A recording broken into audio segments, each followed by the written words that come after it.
Welcome back to another edition of the Friday Golf Podcast. I am your host, Andy Johnson. We're here.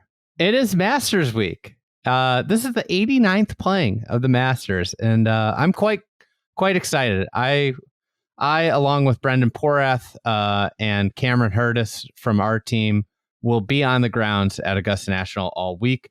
We have a huge week. We will be pumping out content, and this is the start of that content. I guess last week's podcast was too.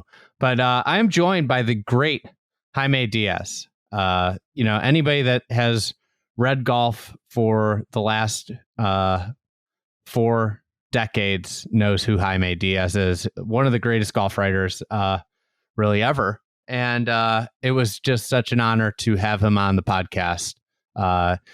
Jaime is a writer at large at Golf Digest and is a contributor for Golf Channel's Live From. So Jaime joined me to do our traditional 5 things about the Masters. I come up with 5. He comes up with 5. We chat them out. This was really a fun conversation, and I hope it gets you guys into the Masters mood. A few housekeeping things. If you don't already, please sign up for our free newsletter. Go over to thefriedegg.com, sign up there. We will be doing daily newsletters from the Masters. That's where you're going to get on the ground insight during the week from me, Brendan,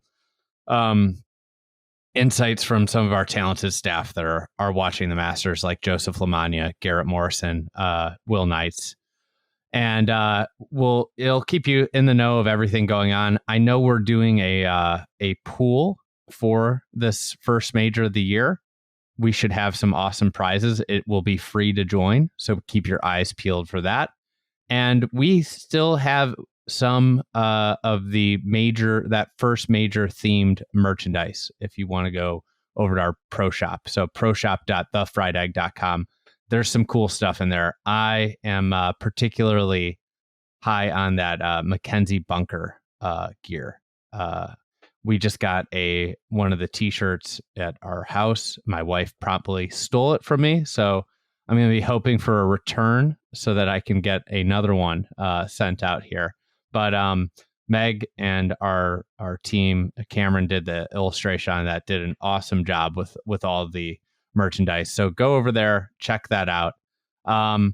This is a huge week, and we will maybe drop another episode in here. I'm not going to promise it. I would venture to say we probably won't, but possible that we drop another episode in here. But coming back to recap it all after the Masters next week will be Trevor Immelman. So that'll be kind of your Masters slate on this podcast. If you're interested in dailies, go check out the Shotgun Start feed. That'll be me and Brendan breaking down the what's going on from the grounds every day. We will have a live show on Tuesday night for the Shotgun Start on the Fried Egg YouTube page at 6 p.m. Eastern.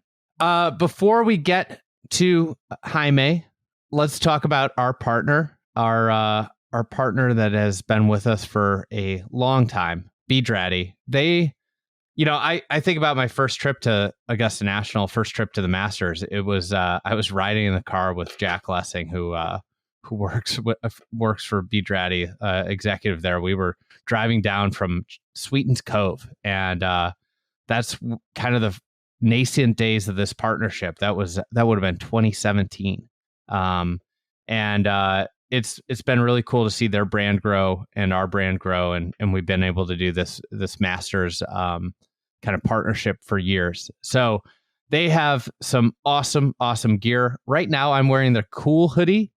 Their Cool line, whether it be, your kind of Bedrati sport, but also these pullovers are awesome. I am a huge fan of the Cool hoodie. I wear it a ton, especially with cooler California mornings. I find myself wearing the Cool line a ton. They have a ton of gear, great gear. I could go on and on. I'm a huge fan of the everyday vest. With it being that kind of springtime, you're starting to think about playing golf in the northern parts of the United States. This is a good time to get one piece. Obviously, I'm partial. The Andy hoodie that's been a big hit. It is from what I gather, they are having trouble keeping it in stock, but that is a awesome hoodie. Go check it out. If you use the promo code TFE30, that's TFE30, you get 30% off your order. If for whatever reason, I think that's the promo code. If for whatever reason that doesn't work, you can use SGS30 too. Both those are codes. You get 30% off, which is a good chunk of change. Hoodies, layers, sweaters, polos, shorts, pants. I'm going to be decked to the nines this week. I think they set up a little scripting for every day.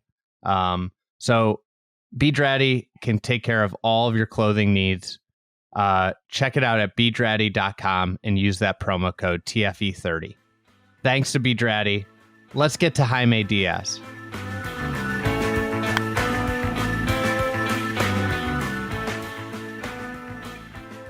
All right. I am joined by the great Jaime Diaz, and I don't want to flatter you, but we were talking last night on the phone, and I was about to go on a walk with my wife and daughter, and my wife, after I got off the call, was like, it saw me beaming, and she's like, who's that? And I said, it's just one of the cool things about the last few years is I was talking to the guy about doing a Masters podcast, the guy that I grew up reading. Wow. So many articles. Jaime, it's always great to chat with you on this podcast. And I can say that you are, without a doubt, one of the reasons that I'm doing what I'm doing. So thank you for all the years of work in the golf space and appealing to the demented golf nuts like myself.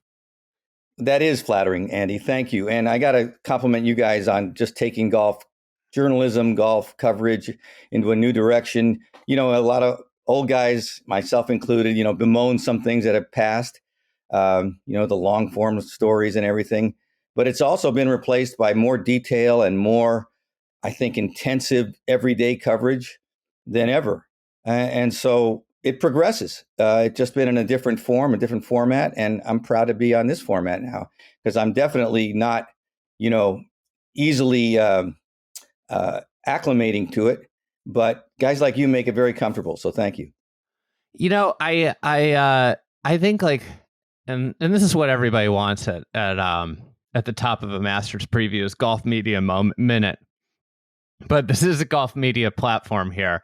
I think what would be ideal, and I wonder if the market will somehow bear this out in the coming years, is that there becomes a blend of old and new, where I always think about your piece about Jose Maria Olazabal, where you went to the town, you had no interview set up. You think about it now, if you pitch this, they'd be like, well, do you have an interview set up with Jose Maria or whoever the player is? No, I don't. And you just hung out in the town for weeks or for a week, right?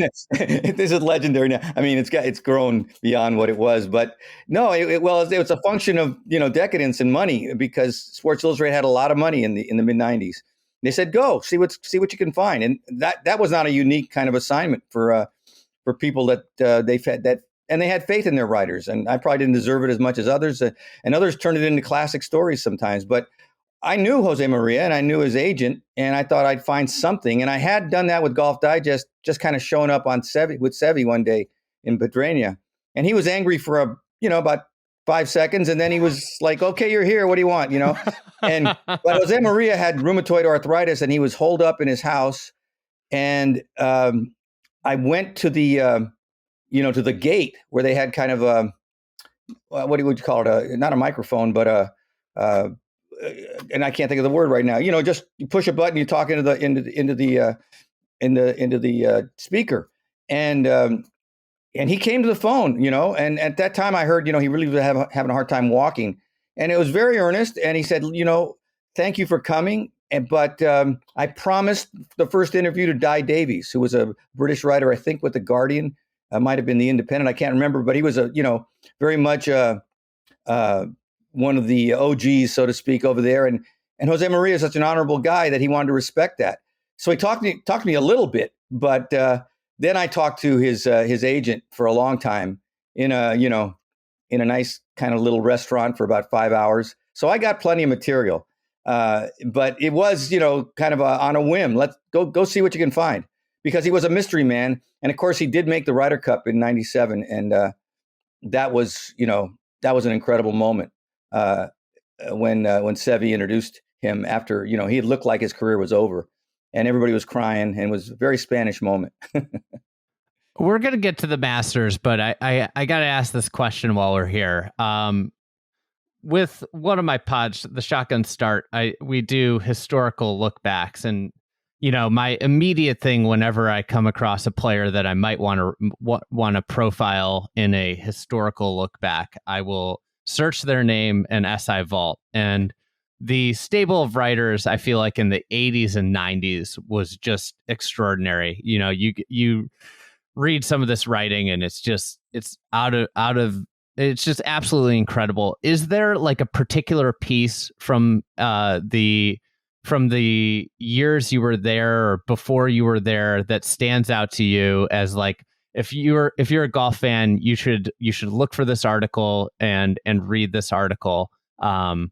And it could be by, I know you're too humble to say anything of yours. So, I figure it'll be somebody, one of your colleagues.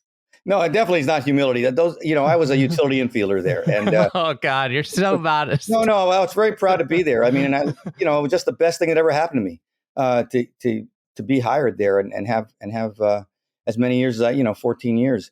But I go back to Gary Smith, who was, he would write epics, and he wrote a story on Tiger in '96 before, I guess it was the Sportsman of the Year story, before he won the Masters. And Gary was just so in depth and very psychologically driven. In fact, his wife was a psychiatrist or a psychologist. And he really came from that orientation, not in a kind of, pretentious way. He just wanted to know about the human condition. And he would just, really intensively interview. And I remember him talking about it once. He goes, look, I know the guy got the answer I want, and it's not a made up answer. It's not, I'm not going to be manipulating him, but I'm going to ask him that question until he gives me that answer. And, he just kind of had extreme sort of methods. And even when he edited, he said, I just try to take, the final version, every unnecessary word out. It might be a 7,000 word piece. So, I mean, he was that thorough and incredibly insightful. And I thought that piece, it still holds up because he talked to Earl a lot, and you sense the pressure that Tiger was under from his own dad. I mean, and not necessarily in an unwelcome way, but his dad just had these visions of him far beyond golf. And so Tiger carried that grandeur sort of with him. And I think it's part of his greatness that he just was never satisfied with just, I won the Masters and my dreams fulfilled. It was like, no, there's way, way more always. And he might have been just wired that way, but I think Gary got to the dynamic between he and Earl that drove him also. But Riley was amazing. Rick Riley. My first Masters was '86 and his also. And I'd never met Rick, and we stayed in the same house. And Rick's one of the most charismatic, very funny, obviously writes funny, but he's also really funny in person. And he's just so curious and innovative in his mind. He makes these connections. He did not know a lot about golf at that time. I mean, he was not a total stranger to it, but he didn't know a lot about the history. There was a guy named Walt Bingham at the SI, and he would take us on the lure tour of the Masters because he'd been coming to the Masters since the 50s. And Rick went on it, and I remember, and he was learning all kinds of stuff that he didn't know. The point is, after Nicklaus won, it was just an immense, the impact of that on the press room. It was like guys were going around, it's too big, I can't write, it's just too perfect, and the weight of it and the burden and the obligation is too great. And he had a friend named Buddy Martin, he had been a former boss in Denver when Rick worked there before he went to the LA Times, and then he went to SI. And Buddy came up to him because he'd known Rick since he was like 21. He said, Rick, put your notes away, sit down, just write it. And then go back to your notes and fill it in, but write what you're feeling, because he knew Rick, and he knew Rick had these amazing instincts.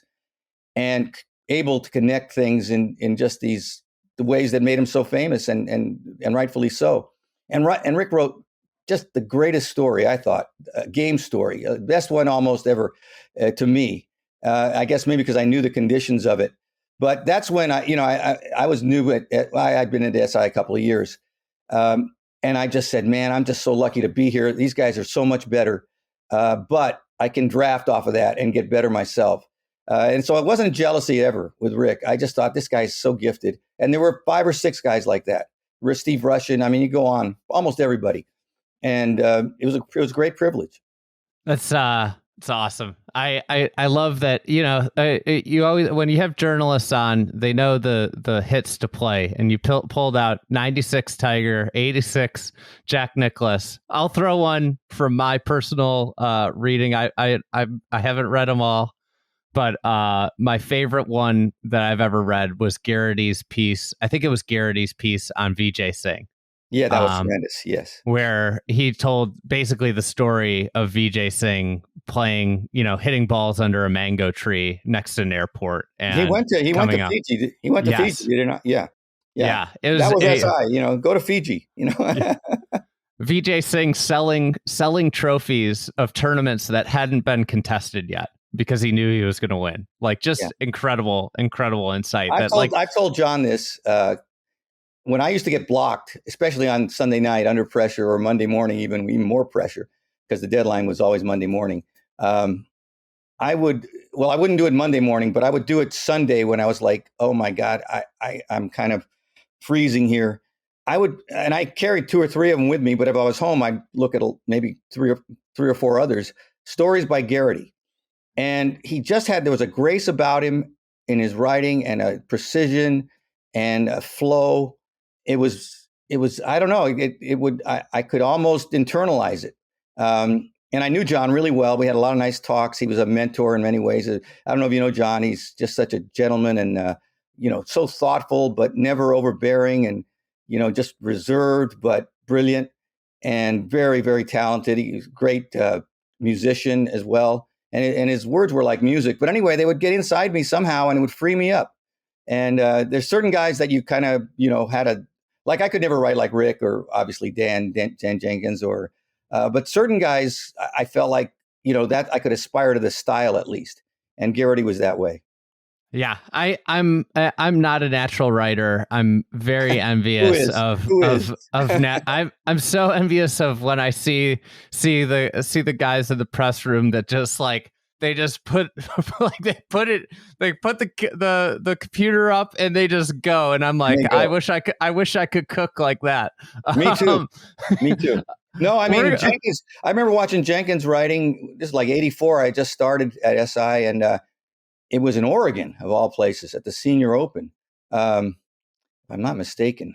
Yeah. Well, yes, and he was a veteran by that time, obviously, but he just put the paper in, and I think, and it was a typewriter. It was a manual typewriter, and I think having to be organized so that you weren't correcting constantly and rewriting and erasing, and like as we do on a computer, just made you a more disciplined thinker. You had to kind of have it formed in your head before you wrote it. Otherwise, you'd be whiteouting all day or Xing out all day. It was impossible.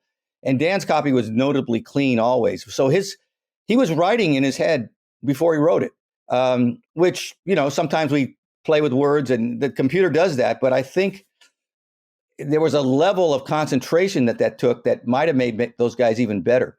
And he was really fast. Like John Feinstein, who just passed, really fast. Alan Shipnuck's really fast. Rick would labor, but he was always really fast as far as that first draft. And I am really slow. So, I mean, I just know I don't have the gift. I just got to grind. And when you see that gift, it is something really, it's close to genius in some cases. And I think it just shows a natural aptitude. When you talk about natural, if you're fast, it's really fast is Gary Van Sickle. In fact, he won typing contest. And I'm not just saying it's mindless, just typing, but it helps if you can keep up with your thoughts with your typewriter or your, obviously now the computer. I think that helps you flow. And I couldn't pass the typing test at the Oakland Tribune. literally. And they had one in for HR, and it was 45 words a minute with 6 mistakes, and I could not do it. It was like I needed the double 18 to, I might have had 4 mistakes with, maybe 2 lines to go, and I would choke. You know what you were? You were the golfer that would make a couple mental mistakes out there, make a couple doubles, but always made a lot of birdies on their way. I don't know about that. I think more. You're too humble. All right, enough golf media stories of old here. No, that was great. We're going to talk about the 89th playing in the Masters. We're going to do our traditional 5 things here. So I've got 5 things. You've got 5 things. And let's just bat it about. This just setting the table. Obviously, Scottie Scheffler's the defending champion.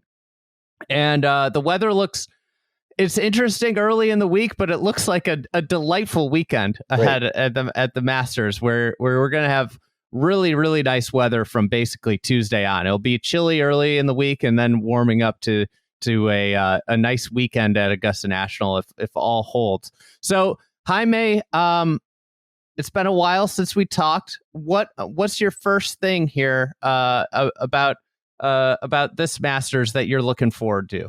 Waiting to watch. Yeah, I think it's such an uncertain time in golf. We've been going through for 2 or 3 years now, and the majors kind of unify things, at least for a sense of temporary permanency, because it is history. Whatever's done at the majors. And, the Masters has become more important, I think, as the one that kind of, brings us back to a better time by being the first of the year. And I do sense that, people are really looking forward to it just for that, in terms of the old gathering and, the same kind of scene and the same kind of importance on the win. And that hasn't been diminished, I don't think, by LIV and by the fracture. And because a couple of LIV guys have won too, or certainly done well, so I'm looking forward to that because I think we all miss it. But I'm also looking forward to the battle and the greatness that I think belongs to Scottie Scheffler. I think he's underrated in some ways, maybe because to some people he's not. I won't say flamboyant, but he's not enough of an extrovert. I find him a very controlled thinker and a very controlled speaker, and a very controlled golfer. And I think it's a strength. I mean, I think he's got a lot of thoughts, and I think he's a pretty amiable guy to his friends and got a sense of humor. But in a public setting and when he's focused on golf, I don't think he thinks it serves him well to just kind of let loose. And so I admire the discipline in the way he plays, how complete he is through the bag, his skill set, how he deals with adversity, because the putter was a problem there for a little while. And, he kind of shut down all the talk about it, which is difficult to do in a nice way. But I mean, those questions were kind of off limits for a while, and he just worked it out. And, you could say, well, he wasn't being cooperative, but I think he was just internalizing the solution, and he found it on his own in a way that was not that disruptive. And in the meantime, he continues to improve with the rest of his game. And I think when it's fast and firm, as they are at majors, I think he's got the advantage because he has a wonderful short game and great touch to recover when he misses a green. But more than anything, he comes in so soft and with the right distance control on his irons. And, these majors, especially where they're putting the hole positions and the firmness of the green, you just got to be able to hit it in there soft, and obviously work it both ways when he needs to. I think the cut obviously is his money shot. He plays a lot like Nicklaus, and I think that is when you are probably the most gifted through the bag. That's the way to play conservatively and minimize mistakes and let the birdies come when they do. Yeah, Scottie, it was my 1A also. Sure. I think when you talk about Scottie, and simplicity and being and boring is just the most admirable trait for golf. Yeah. There's a way to live life. And I always go back to like his warm up routine. He talked about this last year at the Masters and like what they do. The simplicity of it, just like when you think about, like, I always I've said this before on this podcast, but I've always said, I think the hardest part about golf, just the simple hardest thing about golf that nobody really talks about. If you could just set up to the ball the exact same way every time, you would play such good golf. Like I'm convinced, especially for recreational golfers, like setup's like the biggest issue, because like you take a week off and you might set up. When people talk about like, hey, the swing doesn't feel the same as it did yesterday, it could be that you're like a 3/16 of an inch further away from the golf ball. And that's the thing. And when I watch Scottie Scheffler warm up, it is just, he does his grip work. He has Ted Scott looking at his swing plane, and it's like he grips the club the same. He makes sure his swing plane's the same. And like from there, if you grip it well and your swing's on plane, there isn't much that can go wrong. And I think when you look at his consistency, it's like, well, he got himself to a good spot, and now he operates under that good spot as much as he can. And I think like if you start to look at what you said, underrated, he is on a historic clip of major success, where if you look at the greatest players in the game of golf, and maybe not Tiger or Jack, but all the other greats, he is at a very similar clip. So he's played in 21 majors. He's got 12 top 10s. Over 50% of the majors he's played in, he's finished in the top 10. He's got 2 wins, which are obviously he's at a 10% win clip. Those are historic numbers. If you throw in the players, if you associated a half major for each players, he's at 3 majors and 20, so you'd start to like do the math on what he's doing, and it's extraordinarily impressive. The one thing I think, like, the putter isn't as much of an issue, but I think that's the still the bugaboo. And I just see it flare up. And I think one of the things, and if you ask him this question, you're not getting an answer. But I'm curious, like, when the putter flares up, and we saw it flare up last year at the Open, we've seen it flare up early this year. Like, what's going through his head? Because it seems like he does not operate with doubt with any club in the bag. But I think when he gets those 5-footers, when he's not feeling great with the putter, that's where he has those kind of bad thoughts that he's having trouble getting out of his head. I think there's more pressure on the putter when you're a really good ball striker. Yes. Because you have so many chances, and, especially if they're inside 15 feet or in that area, you feel like you should make some of those. And, the percentages, it's not random, but, if you make a third of them, that's really good. And when you're always, and you see this with a lot of great ball strikers, I mean, from Hogan on down, and Jack would suffer from this too sometimes. You're just two-putting your way around all the time, and you see these guys you're playing with, knocking in 8-footers for par all day or whatever, or being more opportunistic seemingly, and it really takes patience. And also, Scottie he's been there so many times with majors, he probably feels like he should have more. Yes. And so I think there's an impatience there, and you wonder about the window. He's at his prime age right now, but how long does that window last? And I hope he just thinks of himself as a long-term guy. I could see him winning into his, if he wants to keep playing at the same intensity, he's an incredibly good athlete, I think. And I think the reason, people, I think what they miss is when, his footwork looks awkward, it's actually a really repetitive athletic act, that he's got incredible, club face awareness and feel for the way his body repeats.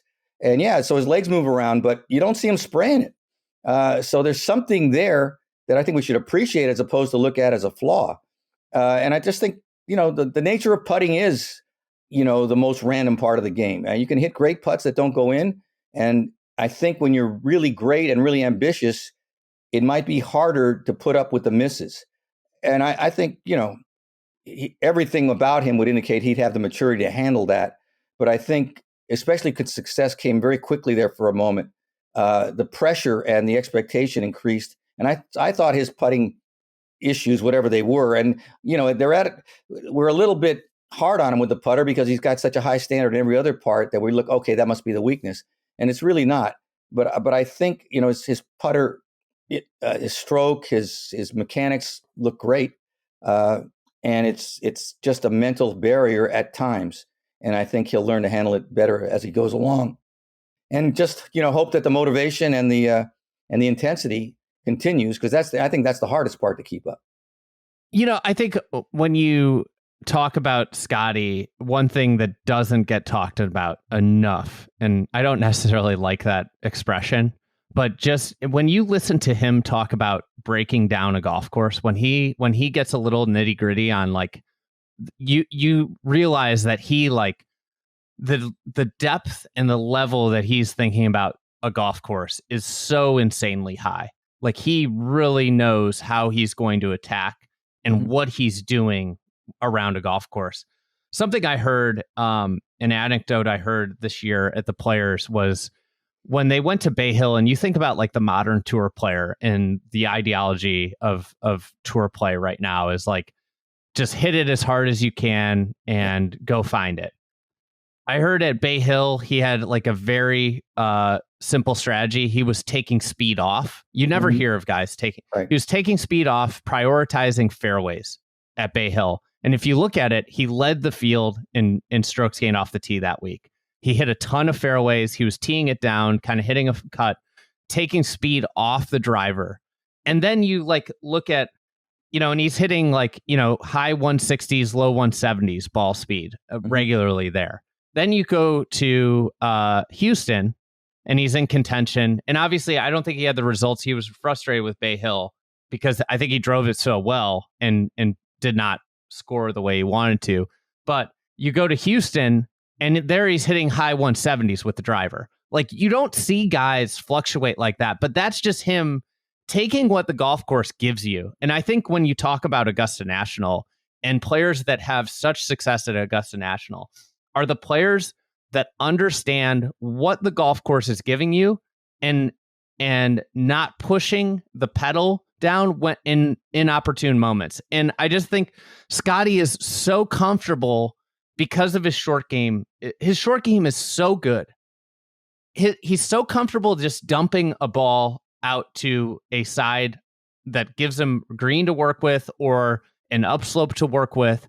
He's so comfortable just throwing it over there, knowing he's going to hit a chip to 18 inches. Like, I think it's amazing when you watch Scottie, and 18 at Houston last week was a perfect example of this, where, like, he misses a green, and it's just like, I think, like, it almost is numbing how often he hits it to a foot, 18 inches from these chip shots that you look at, and it's like, okay, that's not the hardest chip in the world, but it's also like he's 20 yards away, and it's just like, I mean, it's amazing how he just understands where to get the ball when he's out of position, even if it's not obviously out of position. I think that's the Tiger influence in terms of having studied or just watched by osmosis how Tiger played that Jack didn't quite have. So that was the evolution. Tiger had just about everything, if not everything. And the short game was crucial to that. And Scottie is in that same, skill set almost through the bag. He's got the power. It's not quite Jack power, not quite Tiger power, but the iron play and everything else is of the same caliber. And the chipping is where he sets himself apart from Jack and approaches Tiger. And to your earlier point about changing speeds, I think that is an ultimate skill. When you're that comfortable that you're not making mechanized golf swings over and over with pretty much full force because that's what you practice and that's all you really have, or that's all you're comfortable with in competition. When you can change speeds, then you're playing old school, in my opinion, artistic golf, whether it's Snead or Hogan. You heard about that all the time from old timers who talked about how they would take something off. They didn't know exact yardages all the time. I mean, not to say they didn't know the yardage, but it was more about the shot they saw. And I think Scottie has that gear. And, I love that he can hit a soft driver and he's not always just pounding 3-wood or now the mini driver. I mean, guys are so unable to change speeds. They got to get a shorter driver. They can swing at the same speed. To me, that's a little bit of the de-skilling of the game slightly. And doesn't mean they're not great at what they do, but since that technology is available, I think it's kind of an easy way out. And I think Rory's gotten better because he's learning how to change speeds. I think it's kind of a last frontier for real great play. Yeah, I think like if you want Rory, the way he drove it around Pinehurst last year was extraordinary. He had that low ball. I'll always think back. I think TaylorMade did this video. I've referenced it on this podcast. It was a couple of years ago before the Open, and they just had Scottie go through on the tee how he hits all of his drivers, and it's like he moves ball positions, he moves tee, he has different tee positions. He's like, this is my fairway finder. Here's my kind of like stock driver. When I really want to go at it, I do this. And it's like, I don't think like people think of Scottie necessarily as a golf artist, but like of all the modern players, I can't think of like a time where he's mentioned like, oh, well, I was looking at my TrackMan and this is what it told me, like I don't associate him with the modern, like obsessed with numbers. Like to me, like Scottie Scheffler in a way is like a polar opposite of Bryson DeChambeau in their approach to golf. He hits shots, you know, he hits shots and it's fun to watch. And if I have a bias towards what I'd like to see in the modern game, I like to see guys hitting more shots because I know they're capable. I just don't see as many of them. And it doesn't mean that they're not good, solid shots they're hitting, but you don't sense they're fashioning a shot. They're hitting a yardage and they're hitting the same shot and it's effective. But I think the majors ask a little bit more. And that's where I think you see guys like Scottie start to excel because they have more variety. I'm picking Scottie this week. I'm a little slightly worried about his like lead-in. I don't think like last week at Houston, I feel like was the first time that he had like a real chance to win a golf tournament. Even though he wasn't really a factor in the sense like on Saturday, you were like, okay, he's going to win before Saturday's round. Scottie's going to win. Like we've seen this before, but he didn't. And I think that's been the year. And I think like he's a little frustrated with the play this year. And obviously, he had the hand injury. I think he's a creature of habit and like it hasn't been talked about that much, but like his habit, his habitual prep of a season got thrown off by the hand injury. And I think he's scrambling to get, but like at the end of the day, him at that golf course, I would be shocked if he finished outside of the top 5. Like, shocked. I think that's a reasonable projection. I do think 3 in a row is a big ask. And he's capable. I don't mean he's not. So that's the only thing that makes me not call him just the outright favorite. And it's got nothing to do with what he's capable of. I just think it's a mental burden. And if he can just get into a vacuum and not make that the foremost thought, it helps him. But man, it'll be such an accomplishment. I mean, talk about unprecedented. So, and I guess I'm biased towards rooting, I guess, for history and a Rory win. Well, is that your co-favorite, and is that your second thing? Sure. Yeah, I think it's both of our second. It's everybody's second thing right now. Yeah. I think you could make one 1A and one 1B, but I think this tournament right now is about Scottie and Rory, and I think like it's pretty easy to say that in 2025, Rory McIlroy has been by far the best player in the world. Yeah, yes. Yeah, the players was really impressive because he didn't drive it that great. But he did all the other stuff that you've been hoping that he would develop more as he got older, and he has. And so seeing Rory improve as a golfer has been very satisfying because it's well overdue, in my opinion. I mean, he's almost 36, and I think he's just coming into his prime as a complete player. Now, he may have had more explosiveness, and you can't argue against 4 majors before the age of 26. But at the same time, I like the way he plays more now. I like that he's got more control of his wedges and he's hitting them lower and he's flighting them and he's playing a softer ball and he's thinking about, that scoring area that he used to give away so much after driving at 360 and then having, 110 yards and hitting it to 30 feet. That seemed to be just too prevalent. And I think now he's more aware of getting it in the fairway and maybe it only goes 310 or something.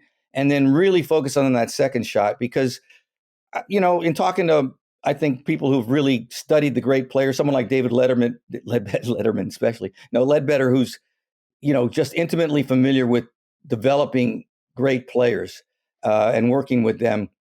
The iron game is the thing that ends up separating them the most, especially at the toughest courses. And Faldo is a prime example. Nick Price, prime example.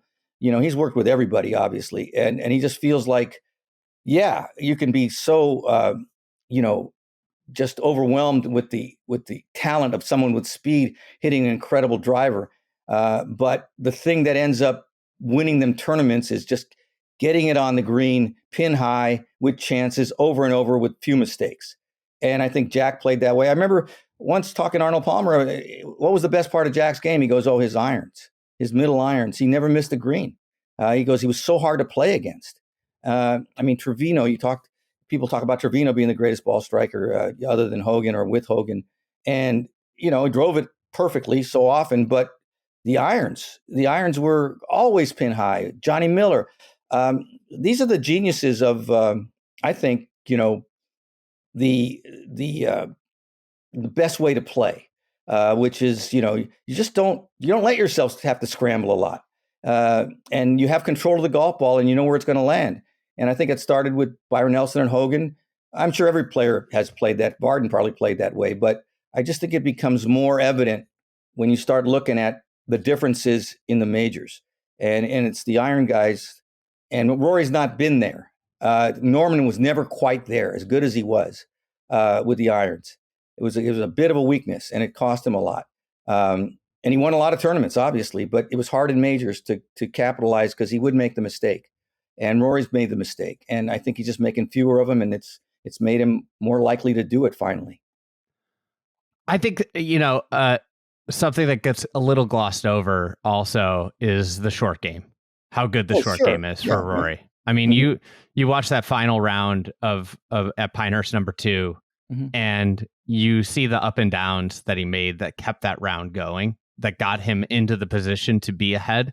And it was, the short game was the thing that got him through that. And I think what's interesting about Rory, I think the maturation, as we talked about, he has evolved as a player. And I think one of the things as he's grown into his 30s, I think with golf, everybody told him you can overpower, you can manhandle a golf course, you can do this. And that was when you become focused on that. Well, that's my game plan. That's what I have to do.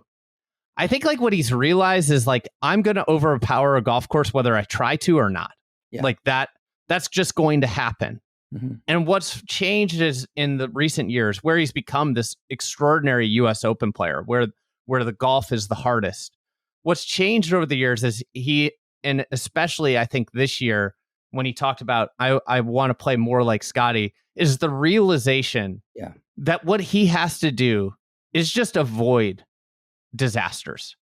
And I think at Augusta National, he is going to run into birdies. I would find it hard for him to have a week where he doesn't make 17 birdies at Augusta National. And when you start to think about it, if I make 16, 17 birdies on a low, if I'm going to run into those birdies, then I've done enough to win the tournament if I limit my mistakes. Well said. Yeah, I agree with that. I was very fortunate. Just the last couple of days, I was on the West Coast and played Pebble, which, so I had to talk to a small group about Pebble and its history. And, Tiger in 2000, there were 3 rounds shot with no bogeys, and he shot 2 of them, including that last round, which it sort of made it his goal. Sometimes I think if Rory had a goal of no bogeys, and he forced him to back off slightly on certain shots, he would have won maybe a major or 2 more. To your point about the short game, I think about 2022 at St. Andrews, where he had so many, seems like 60, 70, 30, 105-yard second shots because of the nature of the golf course there, and never got it close. Yes. And it showed, and Cameron Smith, who doesn't have Rory's long game, but he's got incredible hands and a wonderful short game. Obviously, great with the wedges, and that made a huge difference. He made a bunch of putts too, but he was in position to make them because he had that finesse and that variety with his wedges. And so, yes, Rory, I think, learned, whether he's verbalized it about that specific tournament, that he had to improve that area. And it'd been a while where he was kind of mistake prone with, I used to call it soft bogeys. He'd miss a green by 4 feet, and he'd have a 30-foot chip and leave it 6 feet short or something and miss it. And those are maddening kind of bogeys, especially for a great player. Tiger didn't make those kind of bogeys. And so, whereas he's learned to play more like Scottie, which is great. That's also more Tiger-like. And I think Tiger really took pride in par putts and saving pars almost more than he did birdies. And the birdies came as he run into him. I just said he couldn't help it. He was too good. And just like Rory's too good, he's going to run into birdies. But stay away from the bogeys. Like Trevino would say, keep your birdies. And Rory make it hard on himself with soft bogeys. And I think, it's only natural that he would pick up on that. And I thought the Players was a great indicator that even the par on the 72nd hole, that was huge. Yeah. It was it was a rough par. It was a grinded out par. He had to make that 4-footer. I'm glad that went in, because that would have been devastating, but he did it. And I think that's something that he can carry into the Masters. Yeah, I think that putt on the 72nd hole was extraordinarily huge for his psyche, whether, and you saw it right away on the first hole of the playoff. He had a similar putt, and that was as good of a putt as you could hit there. Like the pace, the way it went into the hole, it was a perfect putt. And it almost feels like that was like a barrier to pass since Pinehurst. And just really quickly to say also very quickly, making that putt, I think it on 72nd hole, and even though he had to wait and sign the scorecard and everything, that drive on the first playoff hole was, insane. And I think he was just completely liberated because he felt so good about himself. And he just let it go. Yeah. He's at LACC at Pinehurst. I feel like when he's in contention, that first tee shot where most people have a lot of nerves, he has been extraordinarily good in those first tee shot, setting the tone and getting into a round in the recent years. I think like what you said about the wedges is so spot on with St. Andrews, and then you could extend it to LACC. Yes. What got him in trouble in the final round, probably the faithful shot was a wedge where he particularly had to take the speed off. Yeah. And I think like this year, it seems like with the ball switch and everything, the wedges are at a level that they haven't been. And I think that's, if you're making a case for Rory McIlroy, I think this is the best. I think, we talked a little bit at the very top. You touched on athletes that just like, and you said it with the Tiger piece, the essence of getting that Tiger piece in '96 was getting that, like, this isn't over after the first Masters. Rory McIlroy's a rare one. When you look at the LeBrons, the Tom Brady's, the Tiger Woods, these athletes that have like desire, like Rory McIlroy's won so much money. He's in this era where careers are not long, and it takes a lot of effort to stay at the top of the game. And anybody that disagrees with this, just look at Dustin Johnson. Like you see, like these guys aren't so talented that they just wake up and they're top 10 players in the world. It takes effort and continual focus. And at the core, once you've crossed the money threshold of having more money than you ever imagined, once you've crossed that, like at the end of the day, what drives you is competitive fire and wanting to be one of the greatest of all time. And I think like that's one of the things with Rory is like, he clearly wants to be one of the greatest. And I think he's obviously a Hall of Famer. He's one of the best of the generation, if not the best of the generation. And I think like Brooks having 5 majors he wants to have more majors than anybody in the generation has. I'm glad to hear, that articulated. I think it's hard to, rewire yourself. I don't think Rory's quite wired like like Tiger or Tom Brady or LeBron, maybe, or I would say more Jordan than LeBron. Yeah. LeBron to me is, I mean, not talk basketball. He's amazing. He's not as intense to me and as just, nails under pressure as Jordan was. And I'd say the same about Rory and Tiger. Not that there's a direct comparison. I mean, some people think LeBron's the greatest player ever, and I don't think anybody thinks Rory's better than Tiger. But I think, I think Rory has gained appreciation for his gift. It's so enduring. He's so gifted physically. Why not make the most of it? And yeah, you let some, let some go, but you also got an incredible start, and maybe you can bookend this career now with a great ending. And I think, he's playing for the love of the game. You talk to sports psychologists, and it's almost the most important question. Why do you play? And if it is for money, and if it is, which is fine, that's a motivator for a while, but it's not enduring. But if you play for just the innate, intrinsic joy of it, that's what keeps you going in a way that's more meaningful as you get older. And I think he might be in that sweet spot right now. Yeah, I think he's becoming. It's so rare to see someone in this era just become more and more complete when they had the early success. Right. Like, I think you see guys like Russell Henley, and you could say, oh, Russell Henley's the best he's ever been into his mid-30s, and you see that, but rarely is it like he has amazing success. There's a period of years where he's still having a lot of success, but maybe it's not at that level that we thought it was going to be. And now he seems to have ascended to a different level. And I'm fascinated. I hope for him, he gets this thing done. And I think that would be the best story.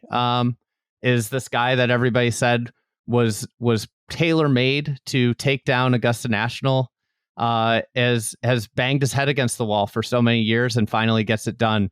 I think it is probably the best possible story coming out of this Masters. Top 5 all-time Masters story, I think. Mm-hmm. Would make the top 5. Yeah, 86 Jack and 2019 Tiger are just extraordinary Masters. Yes. What's next on your list? Oh gosh, let's see. Gotta look at my list. We got through the two behemoths here. We talk about Rahm and DeChambeau and the LIV guys. It's just intriguing. It's fascinating. What have these guys retained what they had, or has it been eroded? Do they have even more because they got something to prove? I think Bryson's in a way,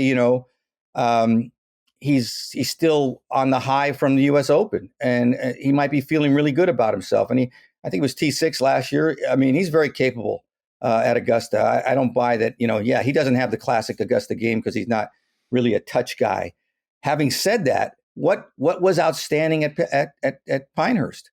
I think his scrambling and his ability to recover, and obviously on the 72nd hole, but a lot of shots from kind of the hard pan there in the natural areas were just pinched beautifully, and he's gotten better. He got better at that. I believe in Bryson's work ethic and how he focuses on a weakness and makes it better, and maybe even a strength.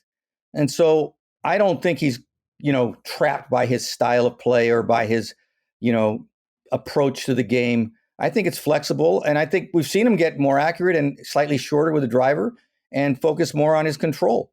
And excellent putter, got to say. We don't see him that much. Obviously, he's playing at LIV, and he shot his 58, but you wonder week to week whether it can possibly mean enough to really bring out your best. But these majors now are so vital to their credibility as players. It's one of their few shots. And Rahm's a different case. I don't think Rahm has, fulfilled himself in the way he would have liked to in these intervening years since signing with LIV, or intervening couple of years is all it is. But it seems like a long time because he's been missing. And I have no doubt he's still got the same ability. But does he have the mental state that's going to bring out his best? Or is he going to be, trying too hard, pushing and pressing because he's got so much to prove? Will he be impatient because he's been discouraged and angry about maybe no merger? who knows? He'll never probably even be able to answer those questions unless there's time that kind of gives him the perspective to. But I sense that it's not optimal where he is. And I think that was the risk. And in a way, the price he paid for taking the money. He may have forfeited his best years to achieve greatness, historical greatness. And now he might be impatient to try to make up for that. I think he's someone that gets really frustrated when he doesn't get the recognition he needs, Rahm. Sure. Mm-hmm. I think if you look at the analytics, they say he's still in the top end of golf. Sure. But the fact that he hasn't won at a high clip there, mm-hmm. and that people say, well, you haven't won at a high clip, he's extraordinarily frustrated. Does that make me think that he shouldn't be absolutely a top 5 favorite this week? No. And I think Rahm is a fascinating story. I would extend the LIV conversation to Brooks, Cameron Smith, and Joaquin Niemann as well. Yes. I think that, Brooks has gone from this player that was it's a major. Brooks is there. He is how do you not say he's the favorite or, in the top 3?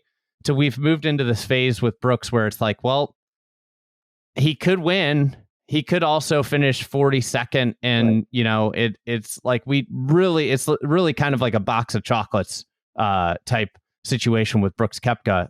Would you, if he won next week, would you be surprised?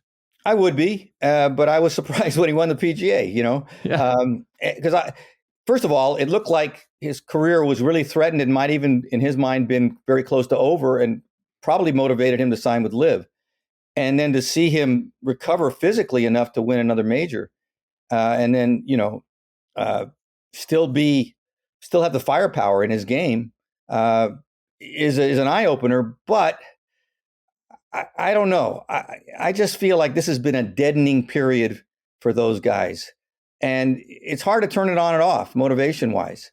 Or at least, I won't say motivation. They may be very motivated in terms of really missing being at the top of the game or considered at the top of the game. But it takes, kind of a disciplined routine to stay mentally focused. And once you slack off on that, it's just like golf. It's just like the physical part of golf. You develop bad mental habits. And I don't know that he has. I'm not saying that. I'm only saying I think it's an extra layer of difficulty when you have to try to, turn the faucet on and off.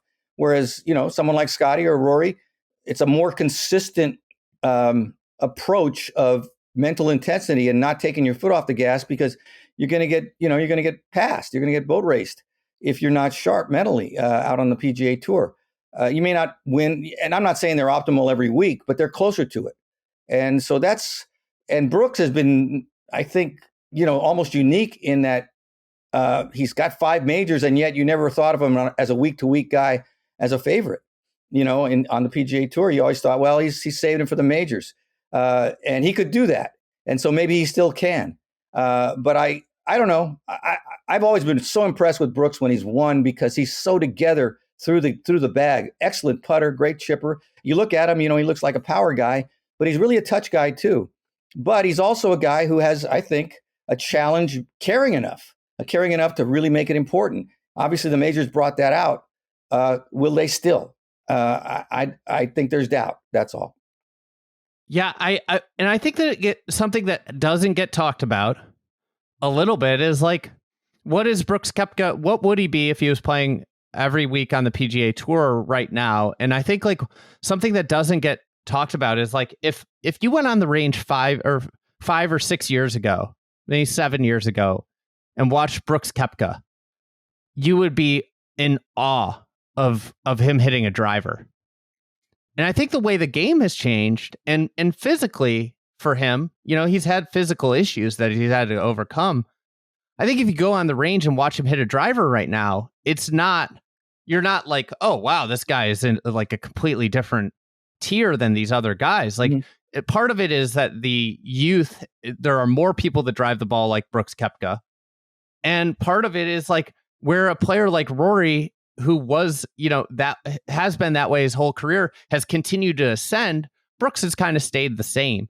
And I think when you talk about, and this has happened, I think this has been like kind of the story of Ricky Fowler. It's been the story of Justin Thomas, is that if you don't keep improving that great skill, these young players are going to come in and push that great skill down. And I think like if you look at from just strictly a skill standpoint, Brooks Koepka isn't as overwhelming of a player as he used to be, because that off the tee game has maybe gone from he's a top 10 player with that driver when it's cooking to he's a top 25 player. And that's a big fall. Like that's going from like I'm an ultra elite player to a very good player. And that's in golf where the margins are so small, especially in major championships.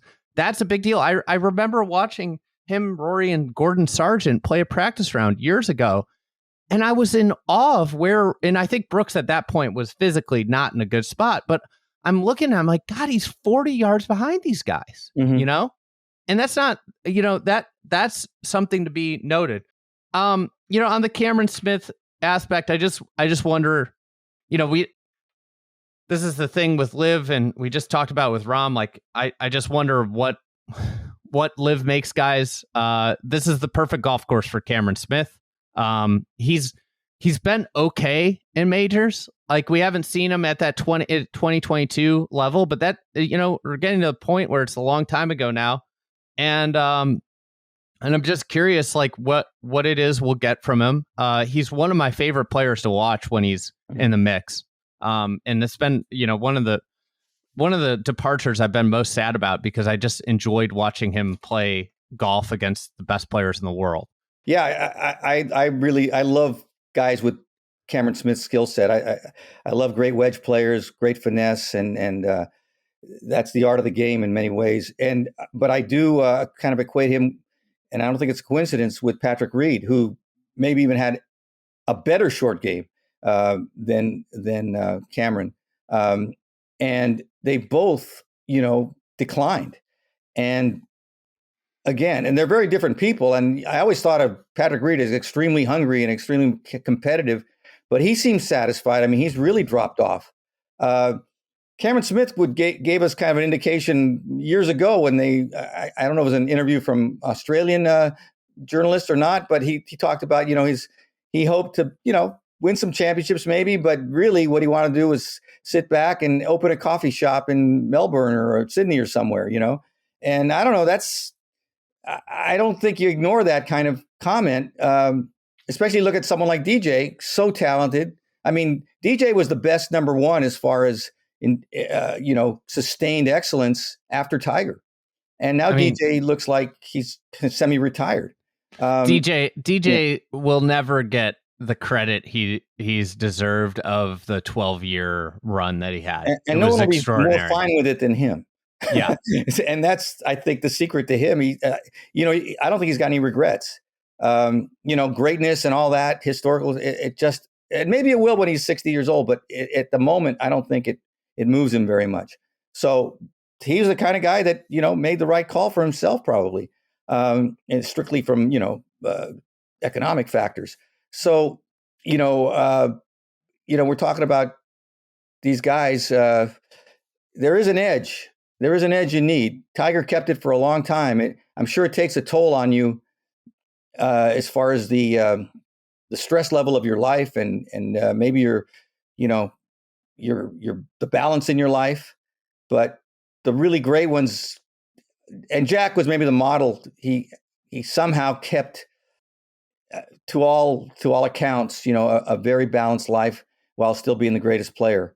But in general, it's hard to have both. And those guys now have probably a more balanced life and fun life off the course, but it does sacrifice the edge that you need to win championships, I think. I completely agree, and I think it's under talked about in terms of golfers is, and LIV was this whether, no matter what you say about if you're a LIV fan, if you like the formatting, LIV was a change. And I think like when you talk about golfers, in order to be great, you have to inherently be very selfish. And if you think about like things that are can potentially, derail you being great players, like life changes, and LIV presented a life change for all these guys. I think it's made Bryson better. I think that format is better for Bryson than the week in, week out He's got PGA friends. Tour. Yeah. It gives him like time to do other things, like and I think that and it gives him time away from like the media, constant media scrutiny. Mm-hmm. But you think about like other things that can do this is like kids, partners. It's not like golf. Golf is just it's one of those things where you have to mentally be in the right place to play at an extremely high level, and different factors in life can cause you to feel different ways, and whether or not you notice it can greatly impact your performance and take a player from being one of the best in the world to being still a great player, but not at that same level. That and the margins are so small that it's crazy. So we're 3 for 3 on the same topics here. We got to break apart here. What is your next topic? Oh, we got to break apart. We're talking, I guess, maybe underdogs or dark horses or, surprise. But you might agree with this guy. But Akshay Bhatia was so impressive at the Players. And I know you're a fan, so actually I don't mean to, have another one where we're the same. But I'm kind of a new convert because I didn't actually I've never really watched him really carefully. And the Players' coverage was so good. And the way he played coming down the stretch he made mistakes. It was a young player's mistakes, but man, was he striping it and aggressive and fearless and all these things you hear about young players. I never really always believed fearless because I think, that golf course especially. And yet it looked like a guy who, all he wanted to do was win, which for a young player in that setting with all that money available for second, third, fourth place, I was impressed. But also, he's only played in one Masters and, his T35, which is decent, but he's a lefty, which I think the course does help, especially on the dogleg lefts, with the power cut and everything. And, I'm impressed. I think he's on the rise here, even though, what is he? Is he 21 still? 23.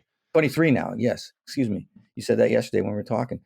So anyway, I don't know if you have someone that I think he's a surprise, or just talk about him. I think he's a fascinating player to watch. I think there's so much shine on Ludvig, and deservingly so. Like, Ludvig's great. I always think golf misses the boat a little bit on age. Mm-hmm. This is like the number one thing when you look at how NFL and NBA executives scout age. They do it down to like the month. You'll see 19.1. Akshay's 23, Ludvig's 25. Both roughly, it's about exactly 2 years apart, like month wise. And I think like Akshay's had a very interesting path, not going to school and taking some lumps early on. And you look at it and it's like, well, like at this point in Akshay's, and if Ludvig at the same point was in college golf, at this point of Akshay's age, and like Ludvig would have been a senior at Texas Tech, and you think of all the things that Akshay's accomplished, and he doesn't have the raw power that Ludvig has, and I think that's like obviously the big advantage that you'd point to with Ludvig. But when you look at Akshay's just overall game, it is extraordinarily impressive. And I think like I was looking, I did a breakout players for 2025 podcast last year, and I put Akshay on it because you look at it, when he went to the Broom, it solved his one big deficit as a player, which was the putter. He was very bad with the putter, and that was holding him back. But what took a step back, and it makes sense, like you put all this time into putting, and the Broom putter is, you're putting all this time, it's natural. You'd expect something maybe takes a step back because of the intense focus. And the thing that took a step back was his driver. And you're looking at these numbers and you're like, well, like maybe he just had a really bad year driving the ball. And you see this with like, basketball players where like they have 1 year where their 3-point percentage dips to 30%, but their entire career, they've been a 38% 3-pointer shooter. And well, it's not like a crazy bet that this guy's going to go back to 38%. And it was just a bad year. Yeah. And I think when you start to look at the numbers, it's like Akshay had this had a great year last year and he didn't drive the ball well. Mm-hmm. And it's like, and you saw that with Sawgrass was, I mean, the iron play, you just talked about this. Iron play is what is so important at major championships. I don't think anybody hit the ball better than him on the weekend. He did on Sunday. He was the closest, and the sound even through the television was impressive. It was really aggressive, great compression of the ball. And you think about Saturday as like young player in a situation he's never been in before, and the wheels came off. It was so impressive that it wasn't an 80 that he put up, that you battled back, and then it's like, well, he could still win on Sunday. Mm-hmm. I just think that those are the experiences. Golf is such a game where it's so rare that you just get in the moment and succeed. It's so rare. And I think that's like, we've watched these superstars and these all-time greats come up and they seem to just get it done, like Tiger in the 97 Masters, where it's just like, well, he's here, Yeah. But like so often is the moment where you get into the cauldron and you get uncomfortable. And like for Akshay, he comes out of the gates blazing and he misses that short putt on 2, and it just seemed to like rattle him, and it set him. And that's why he didn't win the Players. Mm-hmm. He missed the short putt on 2. I think he bogeyed 3, and then on 5 he makes that triple or whatever he made on 5. Like, you see this like 3-hole stretch that just is the reason he didn't win the tournament. Mm-hmm. And you just think about that is like, he is a better player because of that, especially because of the way he came out of it and played fantastic golf for the final 20, 30 holes of the tournament versus what could have happened where he got into it and it goes and he shoots an 80 and then there's real doubt. That's well said. I'm a fan, as you are. You've watched him more carefully and explained his gift very well. I don't want to shortchange Åberg. He's really great. Impressive. I mean, just the ease with which he plays and produces power, and his game is so uncluttered, and the way he gets over the ball and just lets it go. And man, he looks like he's made it simple, and I'm sure it isn't. It's almost counterintuitive. It almost works against him in my sense of him, totally unfairly, that maybe he just doesn't have that edge we've been talking about, that, it's almost too easy. That's so dumb. I mean, in a way, because he did finish second at the Masters and he's won and he played great at Torrey. It was beautiful to watch. But will he really step on the gas and go for something special? Or will he, just have this very, very elevated career that won't have as many highlights as it seems that he's capable of? And it's way early to even speculate on that. I just, I would like to see, but I guess for me, I want to see the passion, I guess, which I'm sure, hey, internally, I just talked about Scottie. We just talked about Scottie, and I was praising how he doesn't really show a lot. But I do sense the passion with him. And Åberg, it's almost like, wow, I have this gift and it's so cool. But I mean, come on, man, you got it. So really get the most out of it. And probably he's doing that. It just, for appearance's sake, it seems like he's got another gear that maybe emotionally hasn't accessed completely yet. And I guess we'd certainly learn to be one of the Masters, whether that's there or not. And almost certainly would prove that it was, because right now the expectation is there. There is pressure on him to some extent that, you gotta validate, that how good you are. And this is the place to do it.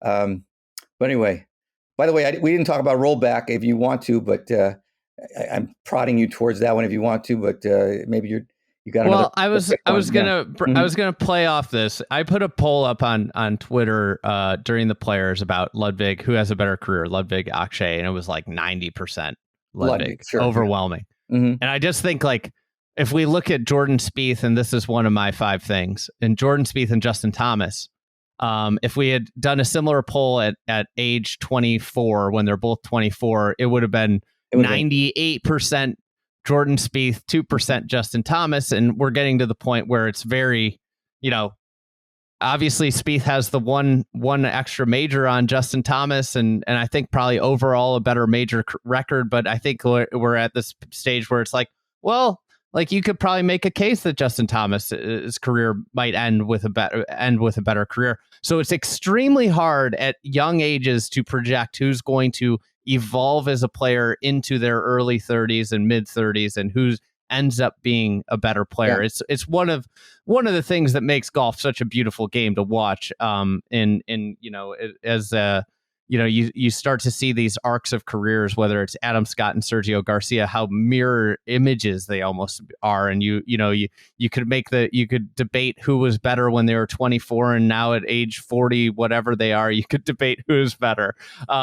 But I think, excuse me. Go ahead. But when you I think, like, we're at Jordan Spieth, 2015 Masters champ, 2016, the heartbreaking kind of disaster of where the Danny Willett was kind of the last, kind of out of the blue a little bit. He was a great player. I think out of the blue is like maybe a little bit of a harsh generalization if you look at the way he had played going into that Masters. That's fair, yeah. But I just wonder, and I think this is just a overriding story in golf, is like, where are we with Jordan Spieth, and what does the next 5 years make? Well, and he's been dubbed this, he's this Masters specialist, and he's had 2 top 5s in the last 4 years. He's had a miscut. He's shown that he's not invincible, but like, what is he? This bona fide, like, should he be considered a top 5 player at Augusta National still? Like,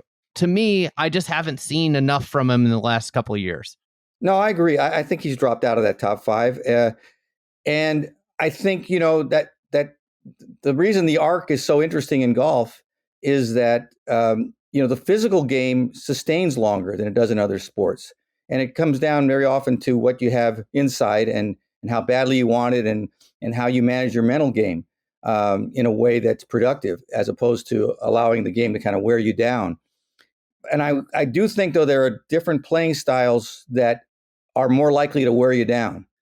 And as much as I love Jordan Spieth's game and all those winning moments he gave us in 2015, especially, he plays a game that is very wearing mentally, in my opinion, because there's just a lot of brinksmanship. There's, Phil plays that way.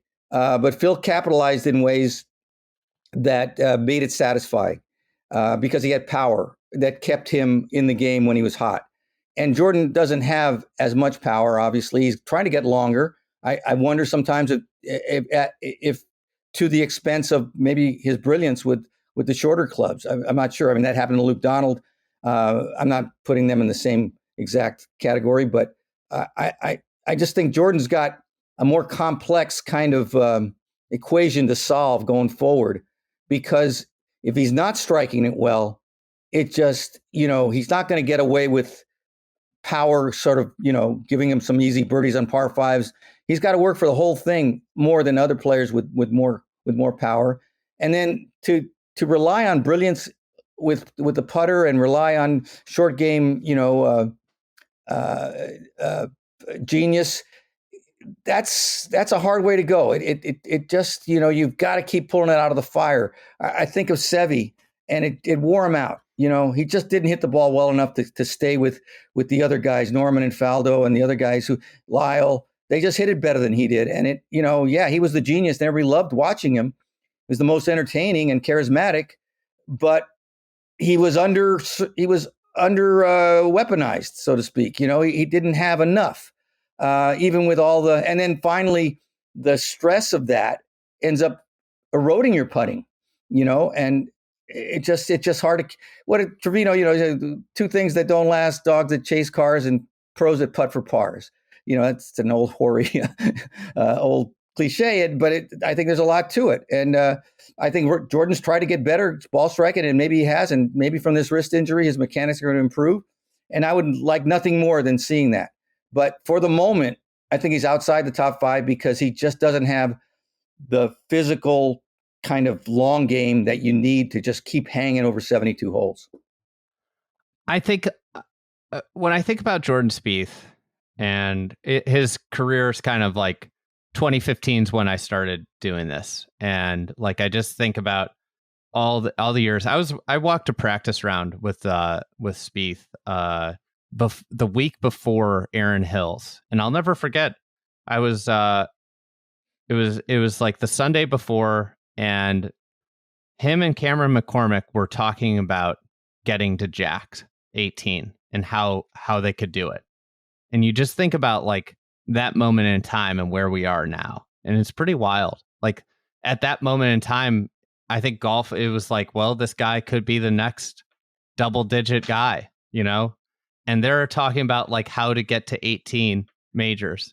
And now we're sitting at 3, and he's not, I don't think he's on the Ryder Cup radar because he's because of his name. But if you put Joe Billy is his name, he wouldn't be on the Ryder Cup radar given how he played.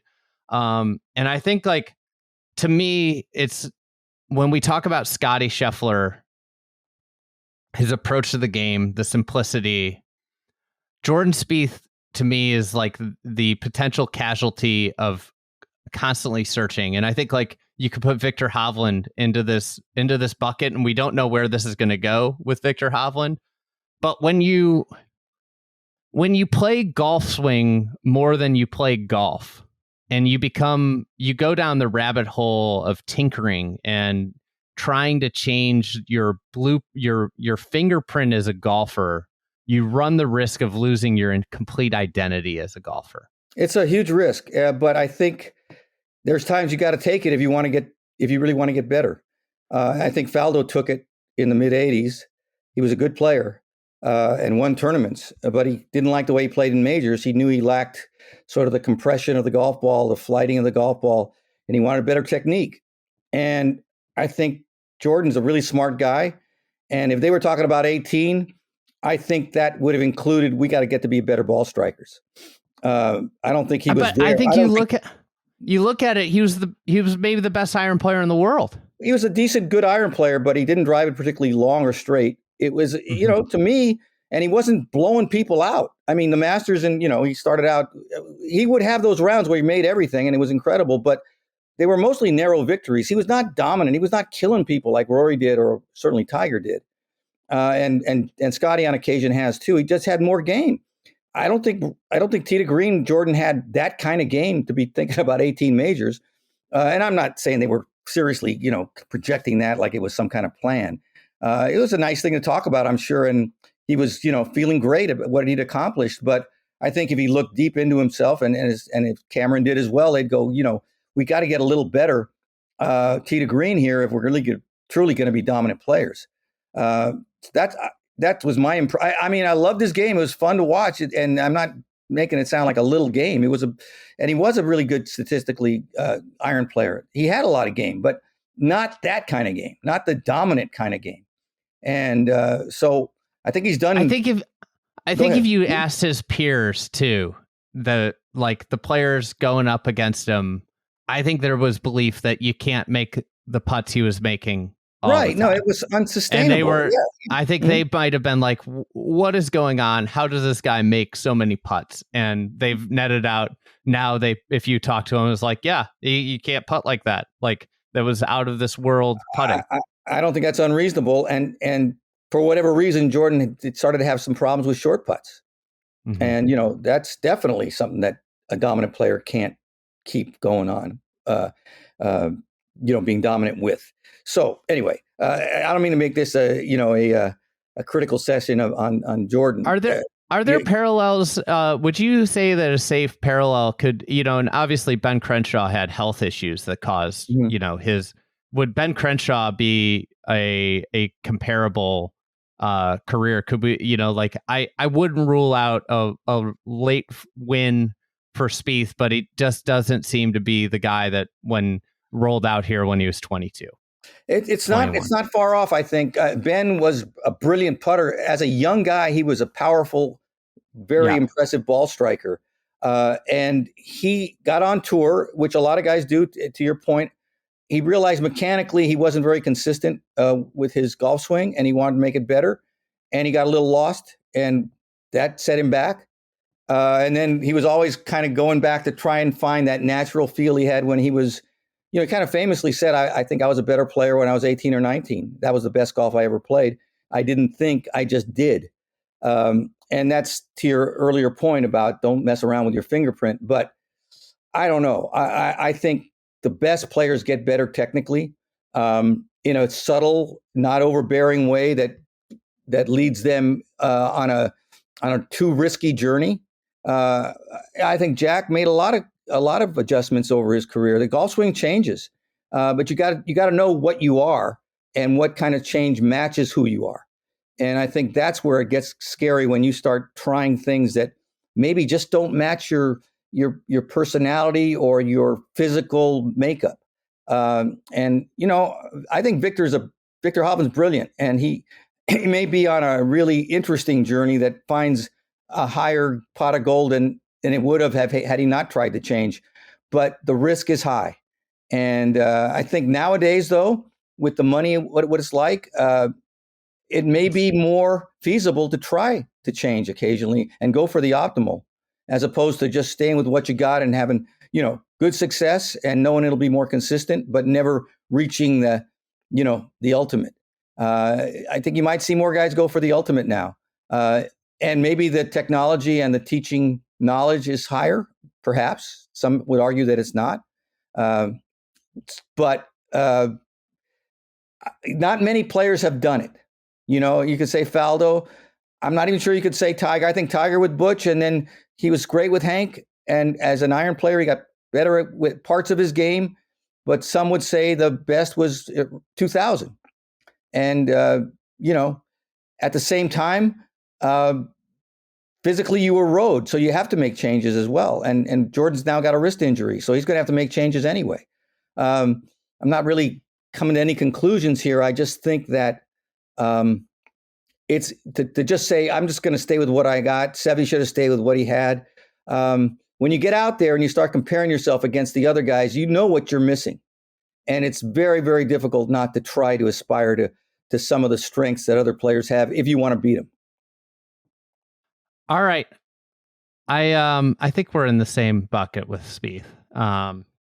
And just, I mean, the pursuit of getting better when you're at the top of the game is one of the most fascinating things about golf. And to your pointer, I mean, we saw Tiger do it. Tiger reworked his swing multiple times. Jordan's had two children. Just to make that point as well, the thing about life changing, that's another thing, obviously. But go ahead with your thought on Tiger. Excuse me. Well, Tiger reworked his swing multiple times. I just finished that or a couple of weeks ago. I read this new Steve Williams book. Yeah. And it's like, you think about like the idea of changing from going from Butch to Hank Haney, and it's like how it's this Tiger is the thing. They're always like trying to experiment. He loved to experiment and work on everything and know the possibilities, and it kept him engaged. I mean, you could make the argument that why did he change? He already had it all. He goes, well, to stay interested, to not get bored, to have a new goal. That may have been unconscious or even conscious. So, none of us know what it's like to be that good, and it's so easy to second guess. Jack Nicklaus had periods when he moved to Florida. He started playing and practicing in the wind a lot, and it made him too steep. And he just started hitting these kind of, glancing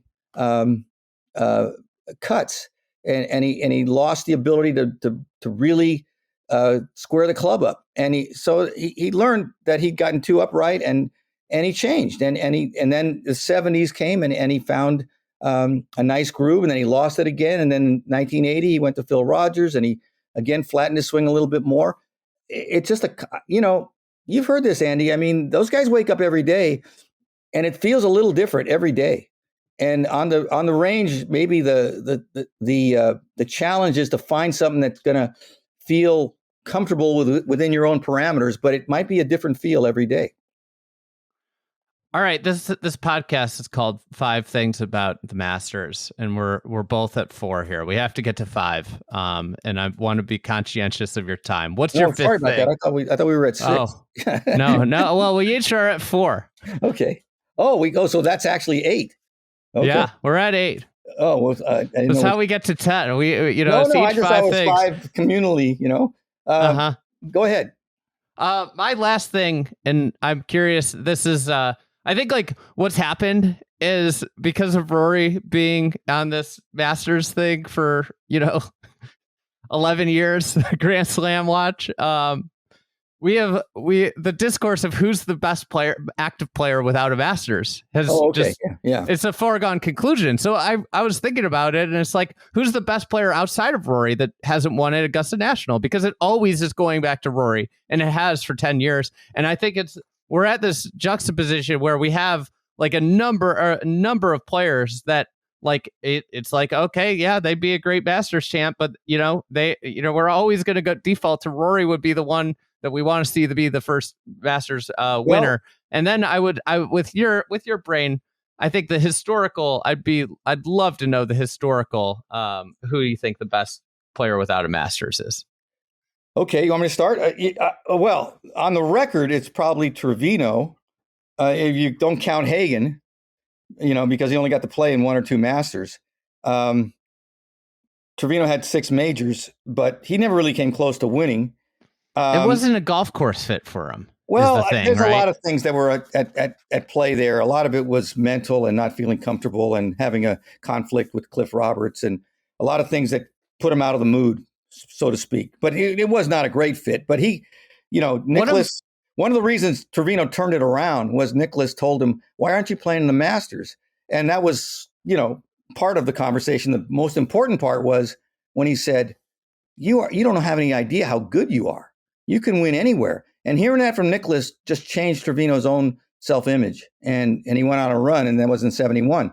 That was in March of 71, and 71 was his greatest year after that. So anyway, I would say Norman is the best player to have not won the Masters, because he had 3 runner-ups and 3 thirds and gave away at least 1, and certainly conceivably 2. Brooks has got 5, and he's still in today's world. So he may be the answer besides Rory to your modern question. He's been close. I think Brooks has had better chances to win at the Masters than Rory too. Yeah. But I think you could make an argument. You could make an argument that he's the one, because you think about like the Tiger Masters, the Rahm Masters, where like that, it seemed like that Rahm Masters really took, that he turns around and wins Oak Hill, and he always references that day. Yeah, and it was a right weird there. day because he had to play 36 holes effectively with Rahm that day, and you wonder if there had been a reset after 18, and you had it's like these sliding door moments, like where, sometimes getting off the golf course is the best thing that can happen, and that day being such, with the way the weather shook out that week, him having to just barrel through was probably the worst thing that could have happened. Yeah, but we don't look at Brooks not winning the Masters as this sad missing link or anything, because he's had these PGAs and US Opens to, I think, feel like it's gravy at this point, more majors. But let's see. He's capable. He certainly showed it. I mean, in 2019, he was right there. He's one of the guys on 12 that kind of handed it to Tiger. And so there's a lot of guys. You could talk about Hale Irwin. You could talk about Payne Stewart, Louis Oosthuizen, a lot of guys, Davis Love. There's a lot Ernie of guys. Els. Ernie Els, certainly. I would say Weiskopf with 4 runner-ups was probably the other one. And he's in the Hall of Fame now. Johnny Miller, great player, almost won in 71, almost won in 71. The crazy thing about Johnny was that his caddy, Andy Martinez, wasn't allowed to caddy for him. Well, nobody. And Yeah, nobody had because that caddy. At the time, it was you had to use, and during that crazy run, they had a putting routine where Johnny didn't feel like he could line the ball up. Yeah, I think and Martinez would read the putts and line the putts up for him. No, I know, and they outlawed that finally. But yeah, he had a guy named Mark Eubanks, an old Augusta caddy who was known for reading putts. So, you know, he felt pretty good with the reads. Johnny said, you know, I've talked to Johnny a lot over the years. He just got too nervous in majors with the putter. The putter was his weakness. He had gotten yippy of all places in college after being like, in his mind, one of the top 10 putters in the world when he was a junior, and not exaggerating in his mind. You know, he had a gift, but he lost it. And he never really had, in his mind, a great putting era, even though he was winning by 14 at Tucson and Phoenix. He was, in his mind, he was just hitting it so close. So I think Johnny, as far as talent, along with Trevino, maybe those are the two that you would say, you know, should have had a Masters, even though Trevino's style probably didn't fit. But as far as opportunities, I'd say Norman and Weiskopf, the two, and Ernie close by. You know, then you got guys like, you know, great players, Hale Irwin, Nick Price. And Nick Price was right there in 86. But in general, they were not perennial Masters challengers. And the guys that I mentioned were, except for Trevino. I think one player that you could start to identify is Colin Morikawa with his two majors, but then you're starting to see this Masters form where 2022 5th place, 2023 10th, 2024 T3rd, and you start to see what he's put together this year. And I know he hasn't won in a while, but he's been really, really close, and he's been losing to a lot of great players when he loses. He's second in strokes gained total. He's ahead of Scottie Scheffler in strokes gained total, only behind Rory McIlroy. And you start, that golf course is a really good fit for somebody that hits really great iron shots. And he is Scottie's one iron player, 1A. I think Colin Morikawa is probably the only other guy that on a day can wake up out of bed and say, I'm a better iron player than Scottie Scheffler. Well, I'd say skill set wise, very well suited other than length. But, you know, I just say second shot golf course and he hits it long enough. I think that length is not, I think everybody almost in the field prerequisitely outside of, you know, your really short hitters have enough to get over those hills. Yeah. And he's shown that he can contend there. So I would only say, you know, can you make the last putt? You know, can the putter hold up on Sunday? And that's to me the question mark with Colin. And, you know, that sounds harsh, but I think that's what's been missing. And he's there a lot, and getting over the line means making the big putts. And that's the club that is the question mark. All right. Last question. Who's your pick to win? Yeah, well, you know, it's early. You can always change this. Oh, no, you know? No, it doesn't matter. I don't, you know, I'm picking. I've never taken it seriously because I'm always wrong. But I happen to pick Rory at the Players. Of course, that was on Saturday, but still he was behind. And I'm going to pick Rory again because I want him to win. But I'd love to see Scottie win too. It's not about actually sentiment. It's history. I'd love to see Rory make history. And I think he's pretty close to ready. Maybe as close as he'll ever get. And if he does it, it's going to be, I think, so satisfying for so many. You mentioned Crenshaw. It'll be that kind of feeling if he wins. I've the last 2 years, I've somehow talked myself out of Scottie Scheffler as the week's gone on. And like I told myself going in, I'm not talking myself out of this. So I'm taking Scheffler. My heart's with Rory, but my head, I'm sticking with Scheffler this year. I just won't do it to myself. So I'm almost right there with you. Yeah. Jaime, where can we see your work this week? A Golf Digest, and then you'll be on live from? Yeah, I'll just be on live for the one segment each night with, you know, it's a privilege to be with Brandel and Paul. So with those guys. Incredible. Yeah. Incredible show. So thank you so much. We'll have to do this more often. It's been too long since we came on, and I got some ideas as we were talking about future things, but it's such a pleasure to have you on, and look forward to seeing you next week at Augusta. It was a pleasure being with you, Andy. Thanks for having me, and look forward. It's a couple of days away is all.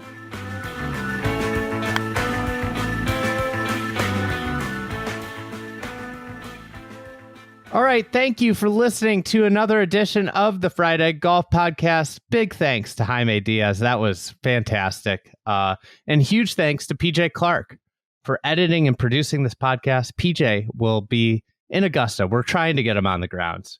We'll see if we get him on the grounds, but he will be in Augusta this week, doing some production work and helping us keep on the straight and narrow as we need help. As I said at the top, sign up for the Fried Egg newsletter.